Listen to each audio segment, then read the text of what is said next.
4 bezpečné potraviny pre zdravé zúbky. Jasná vec, že čokoládová torta to nebude, hoci ani tej z času na čas neviem odolať. Syry, zelenina, mäsko, orechy a ešte bonus na záver. Nie, toto video nebude o tom, že nejedzte nič sladké.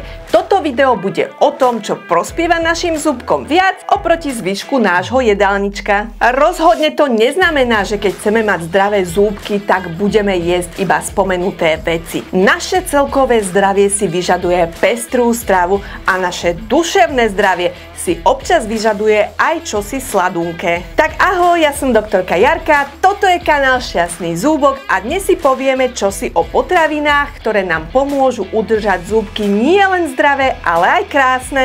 Ako si vyberiem bezpečné potraviny pre zúbky? Nuž, mali by byť bez pridaného cukru. To ale neznamená, že majú byť bez obsahu cukrov. Cukor naše telo potrebuje a chce. Zamerajme sa hlavne na to slovko potrebuje a snažme sa obmedziť, že chce. Pretože áno, aj ovocie obsahuje cukor a predsa len našim zúbkom škodí táto forma cukrov menej. Z cukru preto nerobme väčšieho strašiaka, než akým naozaj je. Ide totiž o formu, nie o samotný obsah. Viem, znie to komplikovane, no ja mám na to jednoduchú rovnicu. Pri skladaní nákupného zoznamu, ak chcem čosi sladké, hľadám potraviny, ktoré to dokážu bez toho, aby sme do nich pri výrobe museli cukor dodávať. A tým sa dostávam k ďalšiemu bodu, že pre zúbky sú lepšie tie potraviny, ktoré prešli minimálnou potravinárskou úpravou. Skrátka ide o to, že táto strava sa bude obvykle ťažšie hrísť a bude tým pádom vyžadovať viac žuvania. Je to doslova posilka pre žuvacie svaly. O bicáky, tricáky a sixpacky sa vieme zaujímať niekedy až príliš detailne. No na našej hlave máme viac ako 26 svalov a tým, že iba pijeme proťaky, bubble tea, stravujeme sa do mekučka vyvareným jedálničkom, ktorý ešte dokážeme rozmixovať na smoothie,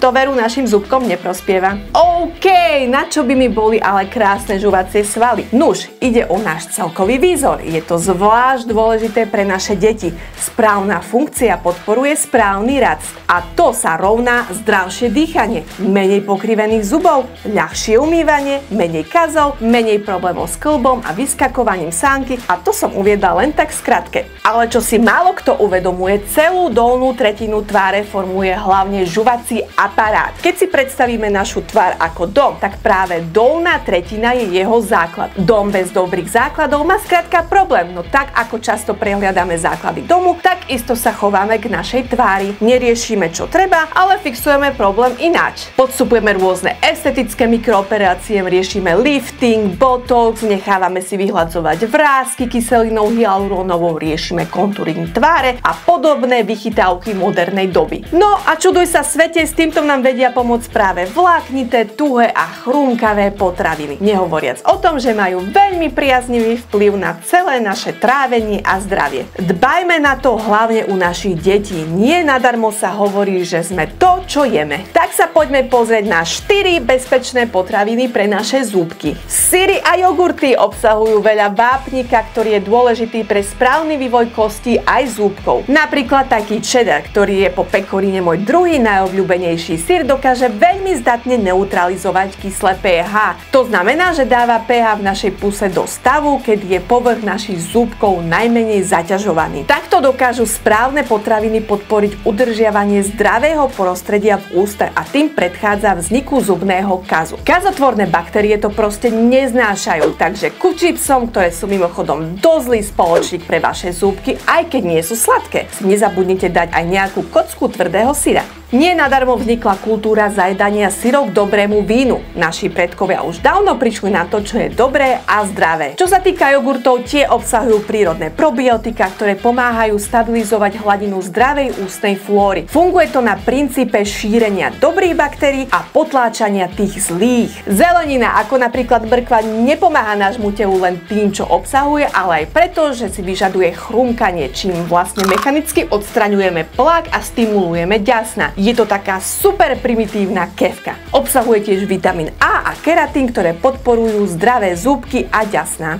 Zelenina, ktorá obsahuje hlavne kyselinu listovú, zase bojuje s ochoreniami ďasien. Kapusta, brokolica či keľ obsahujú jedny z najvyšších hodnôt vápnika. Preto platí, čím menej tepelne upravené ich konzumujeme, tým viac živín z nich dostaneme. Mäso a ryby sú bohaté na bielkoviny a minerály, ktoré chránia zubnú sklovinu. Žuvanie, a to nie len dobrého stejku, navyše zvyšuje tvorbu slín, ktoré zmývajú zvyšky jedla a kyselín z povrchu zuba. Ryby obsahujú omega-3 mastné kyseliny, ktoré posilňujú ďasná. Pri rybách ale pozor na zdroj, odkiaľ pochádzajú. Orechy obsahujú podobne ako ryby omega-3 mastné kyseliny. Horčík, vápnik či fosfor to sú mňamky pre naše zdravé ďasienka. Taktiež tým, že sú tvrdé, podporujú zdravší vývoj a funkciu žuvacieho aparátu. Rovnako šťastí zmývajú povrch zúbkov, hoci ako isto dobre vieme, kvalitne zaseknutý oriešok medzi zubami funguje ako presný opak. No a bonusový typ je čaj, konkrétne zelený. Ten totiž obsahuje antibakteriálne látky, takže obmedzuje a ničí baktérie spôsobujúce zubný kas a ochorenia ďasien a tiež obsahuje fluorid, ktorý remineralizuje oslabenú sklovinu a odvracia tvorbu zubného kazu. Nevýhodou sú ale pigmenty, ktoré sa vedia usadiť na povrchu zúbkov. Dovolím si povedať, a ukazujú to aj archeologické štúdie, že ak by sme mali správne upravenú stravu, nepotrebovali by sme vôbec zubárov a tiež neskutočné množstvo pomôcok na čistenie zúbkov.